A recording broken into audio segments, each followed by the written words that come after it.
Hello दोस्तों, study tips के study channel में आपका स्वागत है।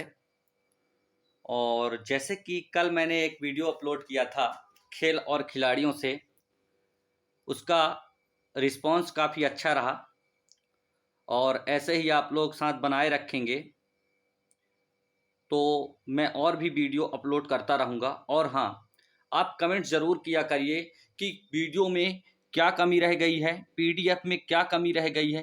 ये सारी चीज़ें आप क्या है मुझे कमेंट के माध्यम से बता सकते हैं। मैं आज का जो कि पटवारी, एमपीपीएससी, यूपीपीसीएस, रेलवे, बैंक, सभी प्रारंभिक परीक्षाओं में जो है वन डे एग्जाम में पूछा जाता है।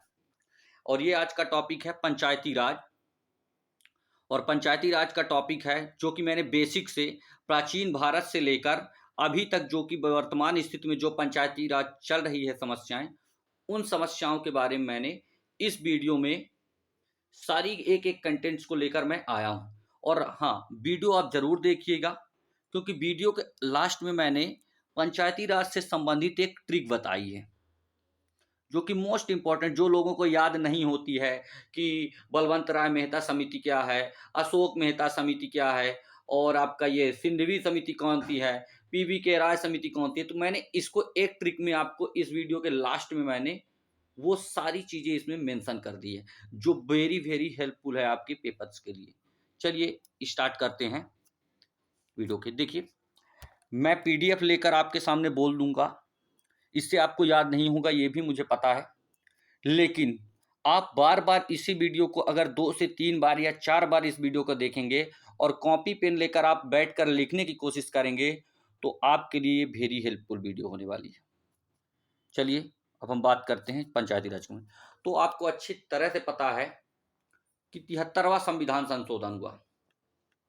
आप कई बार पढ़े होंगे 73वां संविधान संशोधन। तो 73वां संविधान संशोधन के तहत भाग 9 और भाग 9 का जोड़ा गया। क्या जोड़ा गया? 9 और 9 का जोड़ा गया, जिसमें भाग 9 में क्या किया गया, पंचायती राज के बारे में जो मैं आपको पढ़ाऊंगा, और भाग 9 का वीडियो जो कि कल सुबह अपलोड किया जाएगा इसी चैनल पे। तो पंचायती राज, आपने प्राचीन भारत का इतिहास में आपने पढ़ा होगा चोल के बारे में, राजेंद्र चोल के बारे में पढ़ा होगा, गंगेय चोलपुरम, तो इन सब चीज़ों में पढ़ा होगा। तो अगर नहीं भी पढ़ा है तो मैं आपको यहाँ आज बताऊंगा। चोल वंश, तो चोल वंश में क्या रही थी, चोल वंश में उस समय पर क्या था, जैसे आज के बीच में क्या है कि प्रेसिडेंट है, फिर प्रधानमंत्री है। तो हम लोग प्रधानमंत्री को हर चीज़ें अपनी नहीं बता सकते हैं। प्रधानमंत्री ने अपने कई विभाग बनाए हुए हैं, कैबिनेट मिनिस्टर बैठाए हुए हैं, और कैबिनेट मिनिस्टर बैठाने के बाद हर एक एक स्टेट में क्या है, मुख्यमंत्री हैं। अब मुख्यमंत्री हैं तो मुख्यमंत्री हैं तो उनके भी नीचे कोई कार्य कर रहा होगा, तो उनके भी कैबिनेट मिनिस्टर हैं। अब उनके कैबिनेट मिनिस्टर के स्तर पर, जिला स्तर पर भी सारे कलेक्ट्रेट हैं, और कलेक्ट्रेट के अलावा भी सब जगह पर जनपद पंचायत हैं। लगभग जनपद पंचायत में ना 100 या 150 गांव एक जनपद पंचायत में रहते हैं। तो जनपद पंचायत को कौन रिपोर्ट देगा कि जैसे आप गांव में रहते हैं, तो गांव में आप रहते हैं, तो अब ये आपके गांव में नल खराब हो गया, तो आप मुख्यमंत्री से थोड़ी ना बताओगे कि मेरा नल खराब हो गया है। आप गांव में कोई ऐसा बैठा होगा जो कि क्या कर रहा होगा, शासन कर रहा होगा। और वहां पर गांव में जैसे क्या होता है, सरपंच। तो हम लोग क्या करते हैं, सबसे पहले अपने वार्ड के पंच को बताएंगे। क्या बताएंगे वार्ड को, पंच को, कि मेरा नल खराब हो गया। पंच पंच किसको बताएगा, सरपंच को बताएगा। सरपंच बताएगा जनपद पंचायत में, जनपद पंचायत वाला जिला में बताएगा कि इस गांव में इतने नल की जरूरत है।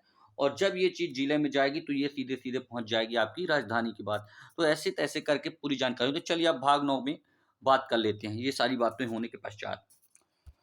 तो चोल वंश में प्राचीन भारत में क्या था, स्थानीय शासन। तो सबसे पहले इंपॉर्टेंट बात है कि ये अक्सर क्वेश्चन आता है कि प्राचीन भारत में स्थानीय स्वशासन किस वंश की प्रधानता रही है। तो चोल वंश की प्रधानता रही। किसकी रही है? चोल वंश की। आपसे ये सीधे क्वेश्चन पूछा जाएगा कि प्राचीन भारत में स्थानीय स्वशासन को फैलाने या उजागर करने वाला कौन सा वंश रहा है, तो चोल वंश रहा है। कौन सा रहा? ये चोल वंश। ये चोल वंश लगभग भारत के दक्षिण भाग में शासन करने वाले शासन थे जो कि चोल थे, और इसी में ही थे राजेंद्र चोल थे, राजराज चोल थे। ये सारी इसी चोल वंश की थी। चलिए अब बात करते हैं चोल वंश के बाद अंग्रेजों के समय में। अंग्रेजों के समय में आपने कई भी महत्वपूर्ण घटनाएं सुनी होगी। महालवाड़ी व्यवस्था, फिर आपने सुना होगा स्थायी बंदोबस्त, फिर कार्नवालिस कोड। तो कार्नवालिस कोड जो लेके आया था उसके पश्चात जो है तो उसने विभागों का बंटवारा किया था। लेकिन लॉर्ड रिपन को क्या कहा जाता है? स्थानीय शासन का जनक कहा जाता है। स्थानीय शासन का जनक किसे कहा जाता है? लॉर्ड रिपन का।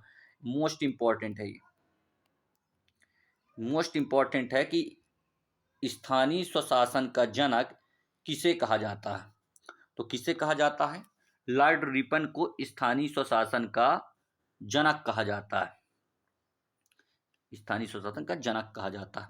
अब बात करते हैं भारत स्वतंत्र हुआ, गांधी जी ने किसी भी तरह हट करके संविधान में अनुच्छेद 40 में ग्राम पंचायतों के बारे में उन्होंने इसमें महत्वता दिखाते हुए ग्राम पंचायतों के बारे में बात की थी संविधान में। अब गांधी जी की हठधर्मिता के कारण ग्राम पंचायतों को तो शामिल कर लिया संविधान में आर्टिकल 40 में, लेकिन अब इसको पैजामा पहनाने की बारी किसकी थी? जवाहरलाल नेहरू की। क्योंकि जवाहरलाल नेहरू उस समय पर भारत के प्रधानमंत्री के पद पर थे। तो जब जवाहरलाल नेहरू ने देखा कि भारत जो है गांवों में बस रहा है और जब तक गांवों का विकास नहीं होगा तब तक भारत का विकास नहीं होगा। मतलब भारत का विकास तब तक नहीं हो सकता जब तक गांव का विकास नहीं होगा।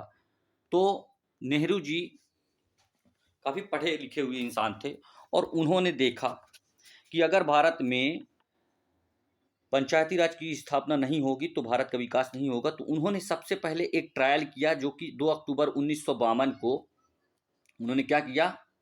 सामुदायिक विकास कार्यक्रम चलाया। क्या चलाया? स्वतंत्रता के बाद तुरंत जवाहरलाल नेहरू ने सामुदायिक विकास कार्यक्रम चलाया।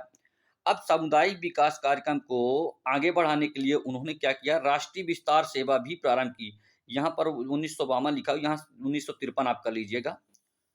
जब देखा उन्होंने कि राष्ट्रीय सामुदायिक जो कार्यक्रम है और उन्होंने देखा कि विस्तार सेवा को काफी ज्यादा लोग में क्या है इसकी रुचि देखी जा रही है, तो उन्होंने इस आगे की ओर बढ़ते हुए उन्होंने क्या किया? ग्राम पंचायत के बारे में उन्होंने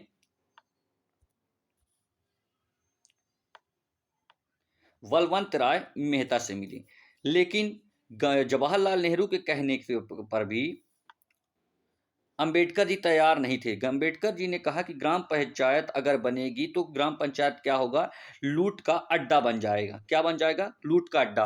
और उन्होंने बहुत विरोध किया, लेकिन काफी विरोध करने के पश्चात भी जवाहरलाल नेहरू क्या करते हैं कि अगर भारत का विकास अवरुद्ध हो जाएगा, क्योंकि अगर भारत में गांव का विकास नहीं हुआ तो इस बात को समझते हुए उन्होंने बलवंत राय मेहता जी से मिले और क्या बोले कि एक समिति का गठन किया जा रहा है जिसमें आप अध्यक्ष होंगे।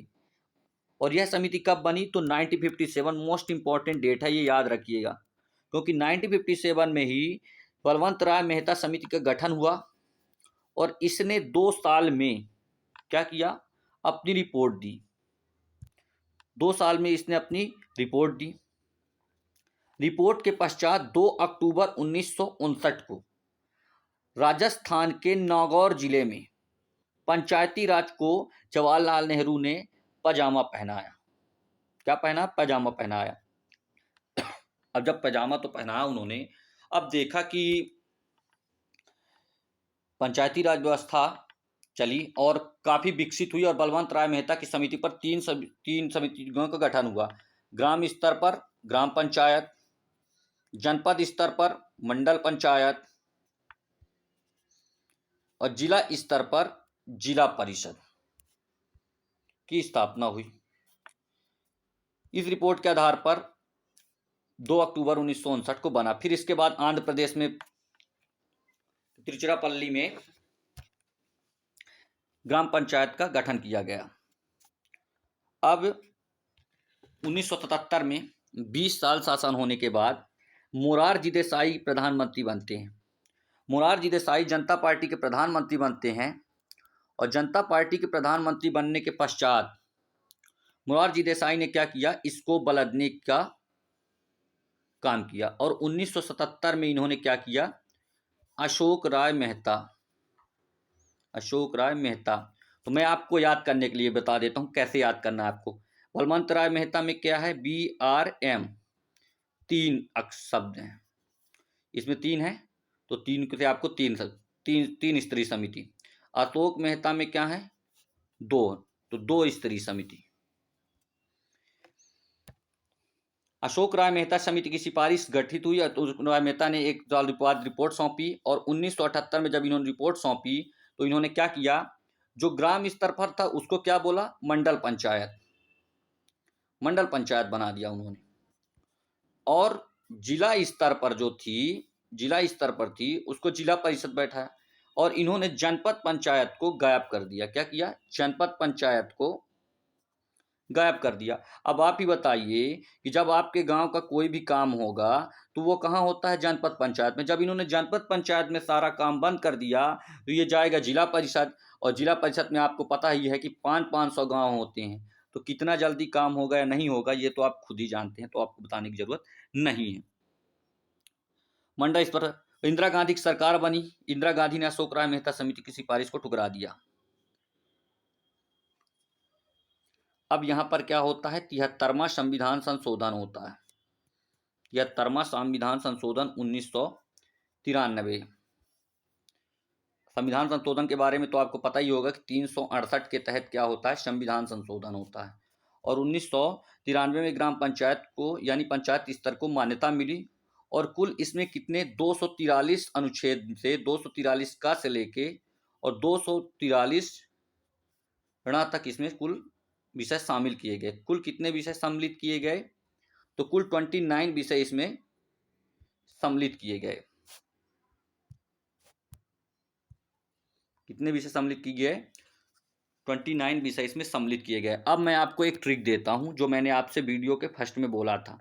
BA पास 73वां ये आता है, कैसे जमाने के लिए आता है कि कब कौन सी समिति, क्रम से जमाइए। तो B से मतलब बलवंत राय मेहता, A से मतलब अशोक राय मेहता, P से मतलब PV के राय, और S से मतलब सिंधवी समिति, और संवैधानिक दर्जा 73वां। तो ये हो गई आपकी ट्रिक भी हो गई। अब ग्राम पंचायत जनपद पंचायत को अपनी रिपोर्ट देती है, और जनपद पंचायत अपनी रिपोर्ट को जिला परिषद को सौंपती है।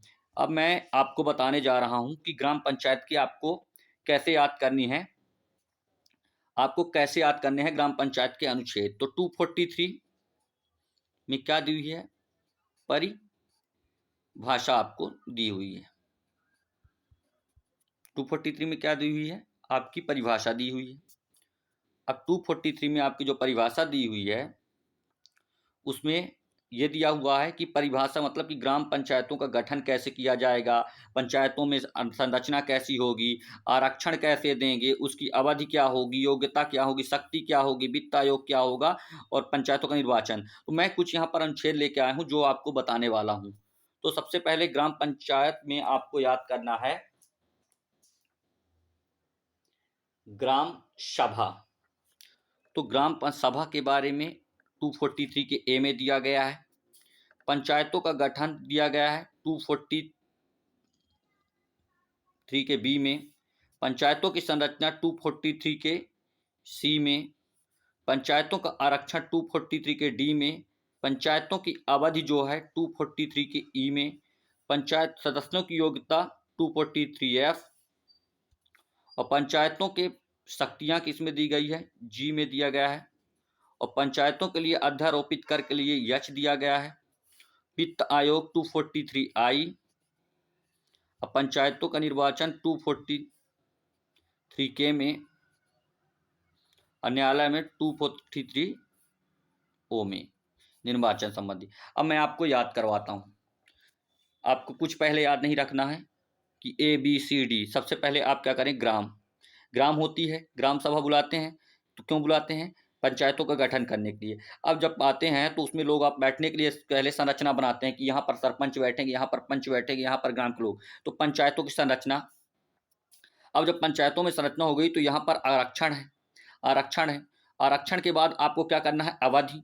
और जब अवधि आप बता देंगे तो आपको योग्यताओं की ज़रूरत होगी, या योग्यता के बाद आप शक्ति का निराकरण करेंगे, और शक्ति के बाद आप क्या करेंगे, कर के लिए बात करेंगे, और कर जब हो जाएगा तो आप वित्त के लिए बात करेंगे, और जब आपके पास पैसा ऑलरेडी होगा तो आप निर्वाचन में खड़े हो जाएंगे। और जब आप निर्वाचन में खड़े हो जाएंगे तो जिस इसमें अगर मारपीट होती है तो इसका मामला आप कहाँ लेकर जाएंगे, न्यायालय में लेके जाएंगे। तो मैं एक बार आपसे फिर से बता देता हूँ कि ग्राम पंचायत देखो, सभा बुलाएंगे आप, सभा बुलाने के बाद क्या करते हैं, आप गठन करते हैं, गठन के बाद कैसे बैठाएंगे उसकी संरचना, फिर आप आरक्षण बैठाते हैं, फिर आबादी के बारे में आप बात करते हैं, फिर उसके बाद बोलते हैं कि जो भी योग्यता होगी उसके मैं उसमें बैठाऊंगा आपको, फिर क्या करते हैं, शक्ति देते हैं, फिर कर अध्यारोपित करने की बात करते हैं, अभी तो होता है तो आप चुनाव लड़ जाते हैं, चुनाव में मारपीट होती है तो आप तुरंत न्यायालय के पास चले जाते हैं। तो ये हो गया आपका पंचायती राज से व्यवस्था से संबंधित जो भी अनुच्छेद थे। मैं आपको 2 अनुच्छेद और बताता हूं जिसमें पूछता है हमेशा, जिसमें से आपको ग्राम सभा याद रखना है, ग्राम सभा याद रखना है, वित्त आयोग का गठन, राज्यों के वित्त आयोग के बारे में, राज्यों के वित्त आयोग के बारे में, वित्त आयोग के बारे में, राज्यों के वित्त आयोग के बारे में, और पंचायतों का निर्वाचन 243 के, याद रखिएगा 243 के में क्या है, पंचायतों का निर्वाचन। तो इस तरह मैंने आपको आज सारी इन्फॉर्मेशन दी, और चलिए एक बार मैं रिपीट कर देता हूँ पूरी इन्फॉर्मेशन को, ठीक है। तो सबसे पहले हमने क्या देखा, चोल वंश में क्या देखा, स्थानीय स्वशासन, प्राचीन भारत में स्थानीय स्वशासन इन्होंने लाया। फिर हमने देखा कि अंग्रेजों के द्वारा लॉर्ड रिपन आए, लॉर्ड रिपन ने क्या किया, स्थानीय स्वशासन का जनक कहा गया। फिर 1952 में नेहरू जी ने क्या किया, सामुदायिक विकास कार्यक्रम प्रारंभ किया, क्या किया, सामुदायिक विकास कार्यक्रम प्रारंभ किया। फिर उसके बाद उन्होंने 1953 में उन्होंने क्या किया, राष्ट्रीय विस्तार सेवा लाई, और उसके बाद वो बलवंत राय मेहता से मिलते हैं, और बलवंत राय मेहता से मिलने के पश्चात 1957 में गठित कर देते हैं एक समिति, और जिस समिति की सिफारिश पर ही पंचायती राज का गठन होता है, त्रिस्तरीय पंचायत बताते हैं। और त्रिस्तरीय पंचायत बनाने के बाद जब 20 साल होता है तो 20 साल बाद कांग्रेस सरकार जाती है, और कांग्रेस सरकार जाने के पश्चात 1977 में अशोक राय मेहता समिति बनती है, और अशोक राय मेहता समिति के बाद इसे इंदिरा गांधी गठन कर खत्म कर देती हैं, और इसके बाद क्या बनती है, 73वां संविधान संशोधन होता है। बीच में मैंने आपको जो नहीं बताया है वो क्या नहीं बताया है, पीवी के राय और सिंधवी। तो पीवी के राय ये 1979 में बनती है, और ये 1987 में बनती है समिति।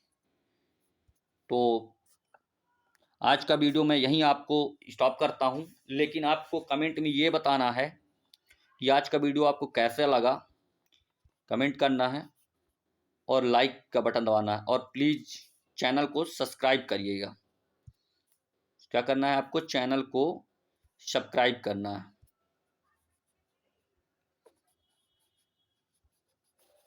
थैंक यू दोस्तों।